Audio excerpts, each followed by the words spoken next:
Послухайте, важливо не відмовлятися. Не від дару, не від сім'ї ви можете мати і те, і інше, і я маю зараз. І цінувати те, що у вас є. Тому що вищі сили ніколи не хочуть нас наказати.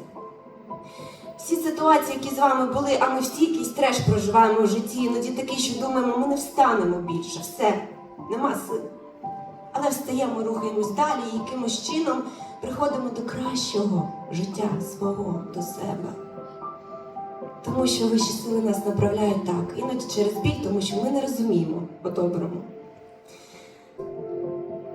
Пригорнись до мого серця і відчуй, що там нема образ. Відпускаю лише раз.